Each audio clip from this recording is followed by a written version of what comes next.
नमस्कार दोस्तों, मैं सुभाष शर्मा चंडीगढ़ से लाल किताब के ज्ञान में आपका स्वागत करता हूं। दोस्तों, आज हम चर्चा करेंगे कि किस तरह का परफ्यूम, डियो या इत्र हमें यूज़ करना चाहिए। देखिए दोस्तों, सबसे पहले हम ये समझ लेते हैं कि ये परफ्यूम, डियो या इत्र यूज़ करने के पीछे कारण क्या होता है। देखिए, हमारी कुंडली में अगर हम शुक्र और बुध की बात करें तो बुध जो है वो फूल है और शुक्र जो है उसकी खुशबू है। और ये खुशबू जब ये शुक्र और बुध को संबंध हम करते हैं, शुक्र और बुध को हम मिलाते हैं, तब इस केस में शुक्र और बुध के मिलने से सूर्य पैदा होता है। यानी कि एक मसनूई पार्ट का हम यहाँ पे निर्माण भी करते हैं।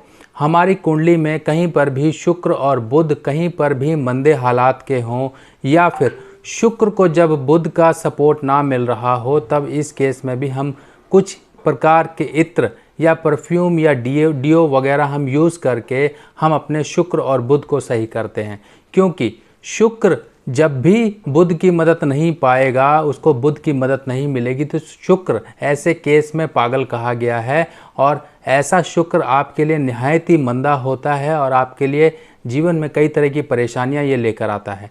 अब हम यहाँ पर बहुत सारी चीज़ों को समझेंगे, जैसे कि हम परफ्यूम या इत्र वगैरह हम यूज़ करें, घर में किस तरह का हम एक रूम फ्रेशनर यूज़ करें, ये सब चीज़ों की आज मैं चर्चा आपके साथ करने वाला हूँ। तो दोस्तों, सबसे पहले बात की गई है कि शुक्र जब भी आपकी कुंडली में ख़राब होता है, शुक्र मंदा होता है, तब ऐसे केस में ये कहा गया है कि अपने पहनावे को अच्छा रखें।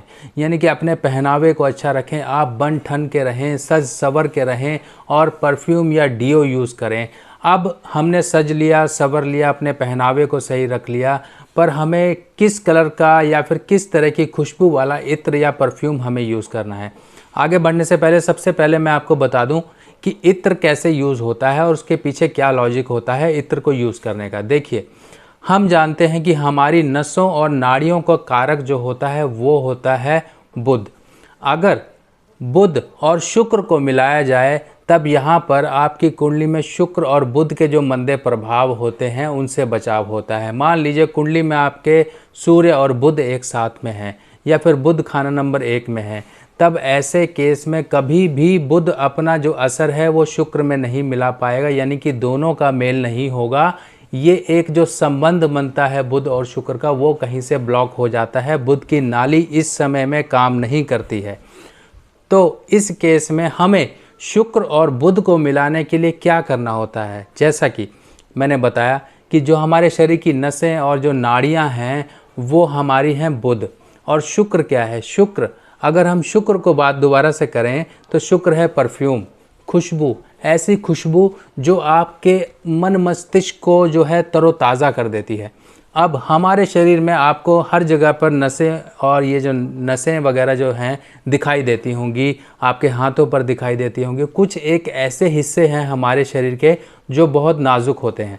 जैसे कि हम कोई डियो वगैरह, हम कोई, मान लीजिए आप घर में कोई बड़े बुज़ुर्ग हैं या फिर कोई भी बालों को कलर करते होंगे, कोई ऐसी आप मेहंदी मार्केट से लगवाते होंगे, तो उसको चेक करने के लिए क्या किया जाता है, आपका ये जो सॉफ्ट हिस्सा है कलाई वाला, यहाँ पर लगाने के लिए बोला जाता है। या फिर आप कोई भी ये डाई वगैरह का या फिर कोई सेंसिटिविटी चेक करने के लिए प्रोडक्ट जो होता है उसका तरीका यही होता है कि आप अपने नाजुक हिस्से पे पहले उसको थोड़ा सा लगा के देखिए या फिर कान के हिस्से पे लगा के देखिए। अगर आप टॉर्च लगा के देखेंगे अपने कान पे तो आपको बहुत सारी छोटी छोटी सी नाड़ियाँ दिखाई देंगी अपने कान के हिस्से में, और ये हिस्सा बहुत ही नाजुक हिस्सा होता है और यहीं से आपकी नाड़ियाँ जा रही हैं। ये नाड़ियाँ हो गई गर्दन के पास से, आपके ये नाड़ियाँ जो है आर्टरीज और वेन जा रही हैं। आपके हाथों में जो आपको दिख रही हैं ये आपकी कैपिलरीज और वेन्स आपको दिखाई दे रही हैं। तो ये सब हैं बुध। अब इन बुध को, इस जो हमारे बुध हमको दिखाई दे रहा है, इस बुध पर हमें लाना है शुक्र को। यानी कि शुक्र और बुध का हमने मेल करना है, ताकि आपकी कुंडली में जो एक शुक्र एक अकेला पड़ा हुआ है, एक बुरी अवस्था में है, जिसको बुध की मदद ही नहीं मिल रही है, यानी कि उसका दोस्त ही उसको मदद नहीं कर पा रहा है कुछ ऐसी विपरीत परिस्थितियों के कारण, तब इस केस में आपको इत्र, जो कि नॉर्मली मार्केट में मिल जाता है, थोड़ा सा महंगा आता है, पर थोड़ा सा ही अप्लाई करने पे कुछ दिन तो आपको वो राहत देता रहता है और बहुत अच्छी क्वालिटी का ले लेंगे तो हफ्ता 10 दिन भी चलता है, यानी कि एक बार लगाया हफ्ता 10 दिन चलता है। अब इत्र बनाने की प्रक्रिया तो बहुत पुराने काल से चली आ रही है। ये जो डीओ वगैरह यूज़ होते हैं, 2-2 मिनट में आप स्प्रे मार लें, ये मार लें, ये तो अब चलन में आए हैं। पहले इत्र ही यूज़ हुआ करते थे और इत्र का यूज़ हमारे पौराणिक काल से चला आ रहा है। पूजा पाठ, कोई भी तंत्र मंत्र या कुछ भी हो, राजा महाराजा भी यूज़ करते थे। और ये बनाने का फिरोज़ाबाद की तरफ अगर आप देख लें, यूपी के अलीगढ़ की तरफ देख लें, मुरादाबाद की तरफ देख लें, आज भी वहाँ पुराने तरीक़ों से ये इत्र का निर्माण किया जाता है, इत्र बनाए जाते हैं। और इत्र हर एक तरह के फूलों से, मिट्टी का भी आपको खुशबू का इत्र मिल जाएगा। हर एक चीज़ का आपको, चाहे खाने का हो, चाहे कोई अनाज का हो, हर तरह का आपको इत्र मिल जाएगा। अब ये इत्र हमने समझा बुध और शुक्र का मेल है, जो खुशबू हुई वो शुक्र हुई। अब आपकी कुंडली में कहीं पर भी शुक्र मान लीजिए खाना नंबर 1 में है, खाना नंबर 2 में है, खाना नंबर 5 में है, खाना नंबर 8 में है, 9 में है, 11 में है या 12 में है, तब इस केस में आपको परफ्यूम, डीओ, ये इत्र यूज़ करना। और अगर आप प्रेफर ही करना चाहते हैं, एक शुद्ध चीज़ लगाना चाहते हैं, तो परफ्यूम जो कि आपको डीओ वगैरह मिलते हैं उनको यूज़ ना करके आप नॉर्मली अच्छा सा, एक अच्छी क्वालिटी के आप ऑनलाइन परचेज़ करके आप इत्र मंगाइए और इत्र का यूज़ करिए। देखिए आपको कैसे इस चीज़ का आपको पॉजिटिव इफ़ेक्ट मिलना शुरू होगा। आपकी कुंडली का शुक्र आपके लिए अच्छे रिजल्ट देना शुरू करेगा। अब कई बार हमें घर में पौधे लगाने के लिए बोला जाता है, जैसे कि बृहस्पति खाना नंबर 5 में हो, तब इस केस में कहा जाता है कि घर में हमें ऐसे पौधे लगाने हैं जिनका रंग पीला हो, जैसे कि गेंदा यानी कि मैरीगोल्ड का पौधा, या फिर सूरजमुखी, सनफ्लावर, इस तरह के पौधे लगाएं। इनकी एक भीनी भीनी सी खुशबू हमारे घर में फैले और बृहस्पति का एक फल भी अच्छा हो। अगर आपकी कुंडली में राहु खाना नंबर 4 में है, तब इस केस में हमें चंदन का रूम फ्रेशनर यूज़ करना चाहिए। चंदन का रूम फ्रेशनर यूज़ करिए। राहु अगर खाना नंबर 5 में है तो चंदन का आप घर में रूम फ्रेशनर यूज़ करते रहिए। खाना नंबर 8 का राहु है, तब रूम फ्रेशनर आप चंदन का ही यूज़ करिए। इससे क्या होगा, चंदन जो है एक राहु के नेगेटिव इफ़ेक्ट को कंट्रोल करता है। आपको राहु संबंधी कहीं पर भी प्रॉब्लम आ रही है, आपकी कुंडली में राहु बुरे खानों में बैठा हुआ है, या राहु संबंधी बीमारियां, झगड़े, अदालती झंझट, ये सब कुछ पड़ रहे हैं, आपके दुश्मन पैदा हो रहे हैं, तब आप चंदन का रूम फ्रेशनर यूज़ करिए।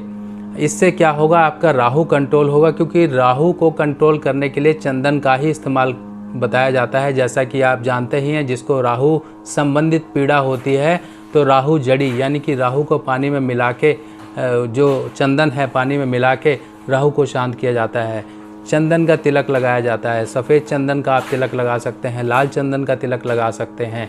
अब मान लीजिए किसी की कुंडली में बुध जो है खाना नंबर 3 में है, खाना नंबर 8 में है, 9 में है या 12 में है, तब इस केस में बुध निहायत ही मंदा गिना जाता है और बुध संबंधी परेशानियां आपके जीवन में आती हैं। फाइनेंशियल प्रॉब्लम आती हैं, आपको दिमागी परेशानियां रहती हैं, एक नेगेटिविटी का आपके जीवन पे सवार रहता है, आपको नसों और नाड़ियों संबंधी प्रॉब्लम रहती है, हड्डियों की, या फिर कहीं पर किसी हिस्से का सुन्न हो जाना, पैरालिटिक कुछ ना कुछ प्रॉब्लम हो जाना, ये सब होती हैं।